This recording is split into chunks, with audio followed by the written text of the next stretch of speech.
Hello. Okay, so we are on it. On we are on.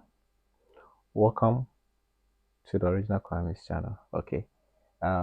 This is the original Kwame, and for the first time, I'm sitting down and doing video like this.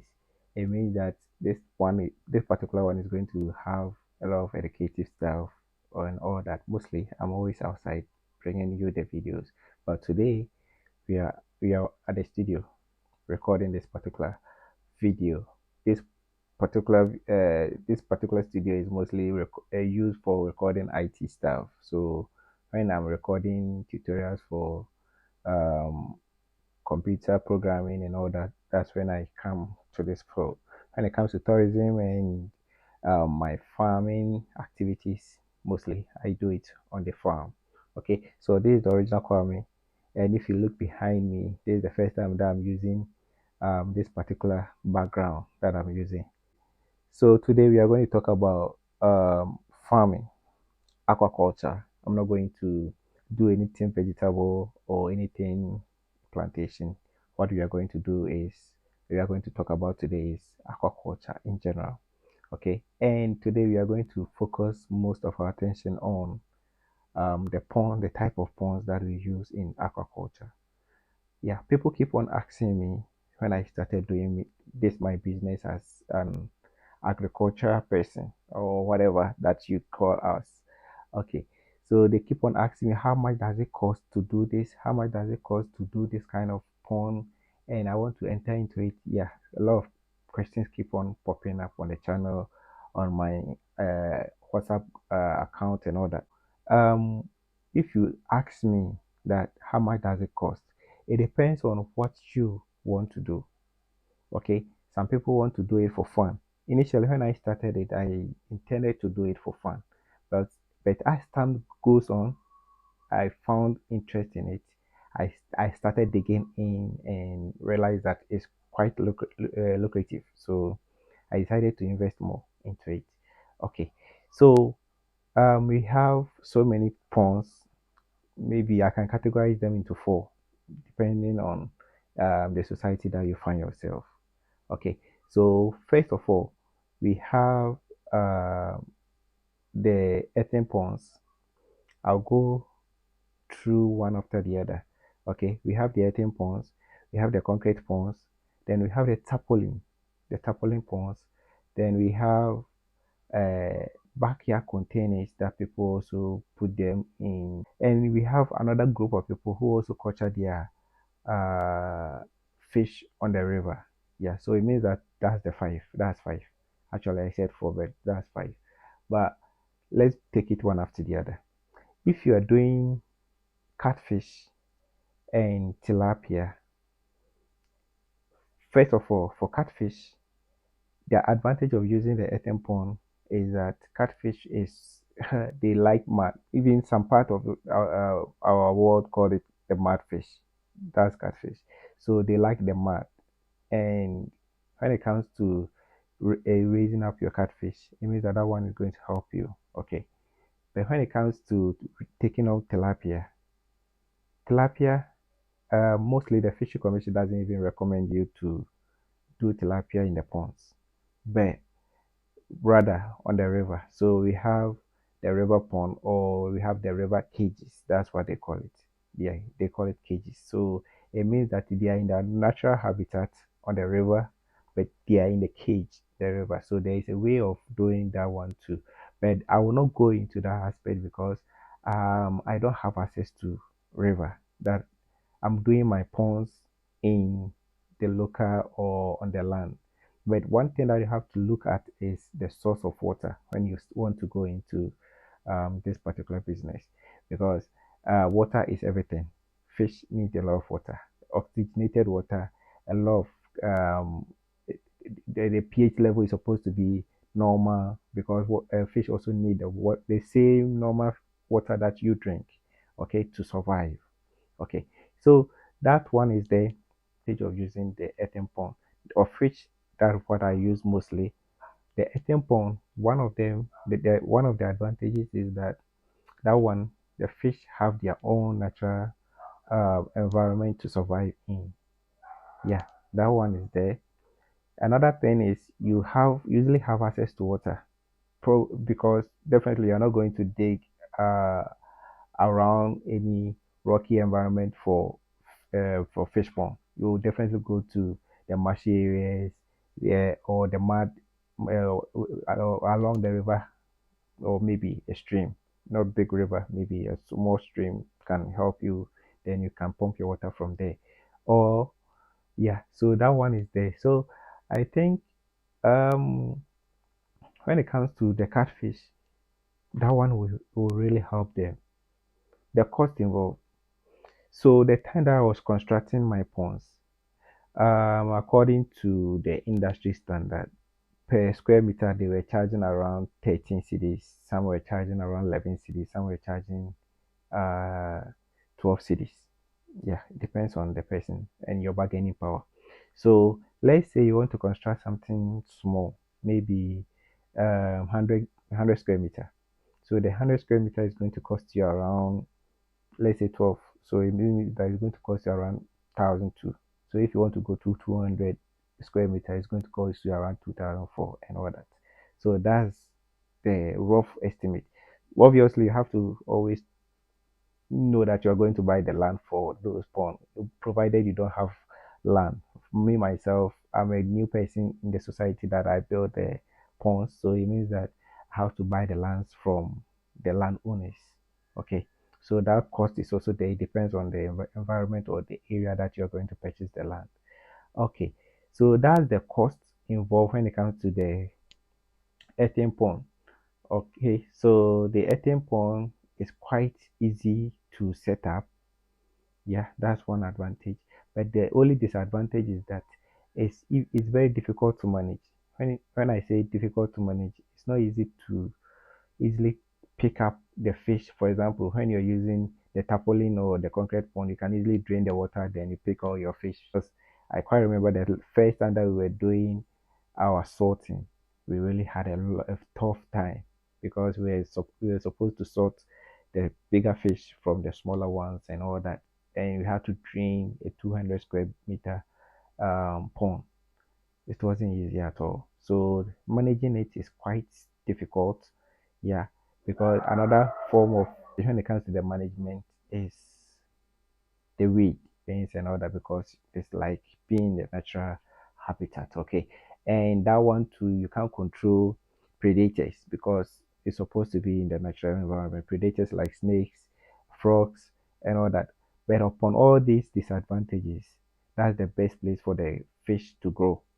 They actually grow faster because naturally the soil filtrates most of the uh, bring out. Obviously, when they eat, they have to bring out feces. Yeah, and that one changing water depends on the environment that you are in. Okay, so now it looks like I'm taking more time on the earthen pond. Let's go to the concrete pond. The concrete pond is the one that people use normal block work to construct a pond to simulate the earthen pond. Okay, so um, with that one too, it looks like the size and the construction depends on where you are and where you can find yourself. And with that one, there is a disadvantage, a very big disadvantage, because you have to be treating the water. So that's one. You have to be changing the water frequently because, for example, catfish, they have a very serious scent, and if you put them in a confined place for a very long time, even with us that we are using the earthen pond at a large scale, we still have issues. Sometimes with the scent, with the pollution of the water and all that. So managing the concrete pond is very difficult. You have to be changing water. You have to get a very serious source of water because it's not easy to manage that one. And that one, to another disadvantage is that you can't control uh, the water inflow. So it means that you have to get pumps, you have to get plumbing works done properly, you have to get all your inlet and outlets done properly. So that one constructing it too, you need a lot of expertise. You need masons, you need plumbers to do the work for you. And even if you find yourself in a remote place, so it means that you have to get a generator for yourself. So that one too is there. And the cost involved, I can't speculate because the time that I'm doing this video, uh, cement prices were just moving like that. So if you're in a different country, you can just imagine how to construct your own small pond. And that one to the advantage about it is that you can construct it at any place. Yeah, you can construct it behind your house. If you have a backyard, you can construct it there, or maybe a very small piece of land, you can just do it there. All you need is to get a source of water, whether a borehole or from the pipeline water or from the public supply. Yeah, you're good to go. So another is the tarpaulin pond. The tarpaulin pond is kind of, I don't know how to explain the tarpaulin pond, but it looks like a rubber that is made very strong to hold water. That is being guided with some small metals to hold um, the, the rubber up to form a holding water, or container or something like that sort. That one too is having the same advantage and a disadvantage like the concrete pond. Just that with the concrete pond, you have to initially there's so much acid in cement, so you have to remove all those acid by treating the pond and all that. So that's the only disadvantage. And with these two, you have to be washing them every single day, week, 2 weeks or so. So you have to be washing them. That one to managing it too is quite serious. And there is another bridge that some people construct the earthen pond. Then they use the block work around the edges to hold the sand around the edges so that it becomes kind of hybrid way. But that one I've not really, yeah, I think I've met one farm that was using it. I think one of my guys at Abyssine was using that kind of ponds. But for him, he was even telling me that the advantage and disadvantage in it, because sometimes, obviously, if you put up block work, definitely the down part will be free, and as time goes on, it start collapsing in and out, and that all that. So, yeah, and another group of people who wants to do it for fun. I've seen videos of people doing their aquaculture in their pool, the pools that they were using, but no more using it. Now they are doing the fish in it, right? So other people also construct their environment in a such a way that people will just see it like an aquarium, that it will be fun seeing them. And at the end of it all, they are actually going to eat it in the house. Yeah. And there's another group of people who also use very small tanks to raise few of the fish that they want to use it in the house, or maybe, yeah. So the cost depends on where you are. The cost depends on what you want to do. The cost depends on your production limit that you want to go. For example, when we started, we wanted to do just 500, but as time goes on, we decided to do it big because uh, we wanted to do it big. Like, let's take the numbers like 5,000 and over. That's the catfish. And yeah, that's where we started from, 5,000. So I hope that maybe we'll grow and just decide to target maybe 50,000. Yeah, people are doing it in Ghana, so we can also do it. Yeah, and when it comes to the doing tilapia in ponds is very difficult because tilapia needs a lot of water. Because yeah, they need oxygen to survive. If you pick tilapia out of the pond for more than 5 minutes, if you put it back, it will start floating. It means that it's dead. Yeah, but catfish can survive for more than 20 minutes without water. Yeah, so tilapia needs a lot of water. That's why people do the culture on the river in the cages.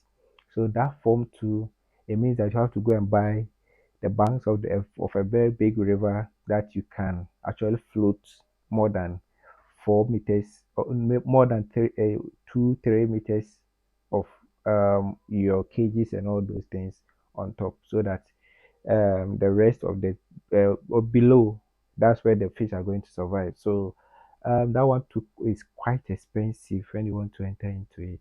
That's what I've noticed though, but it all depends on you. The video is getting long, so I have to end this video. Don't forget to subscribe to the original Kwame's channel. Yeah, we will bring you all the information that you need, everything that you need concerning our farming activities and all that. Yeah, we have a lot of videos on the channel. You can just go through how we started, what we've been doing, the advantages, all the experience that we faced. We've shared all those things, and that's the purpose of this channel: to share ideas, to share, motivate you, you as a young person, as an elderly person who wants to do something. Yeah, so that's the reason for this particular channel. So if you want to go into farming, it's never too late. I'm an IT person. If you look behind me, I'm a science person. So going into farming, I wanted to prove to people that it's not only for the poor in Africa. It's not only for the poor. It's not only for the uneducated. Everybody can enter into farming. Everybody can do farming, and it will be very successful. If you see the type of fish that I've produced within the span of 4 months, it will be marvel because I don't know what you are staying there for, that you can't do anything. You can do a lot of things. Okay, so this is the original Kwame. Don't forget to subscribe, and we'll bring you more of this stuff on the next episode. Cheers.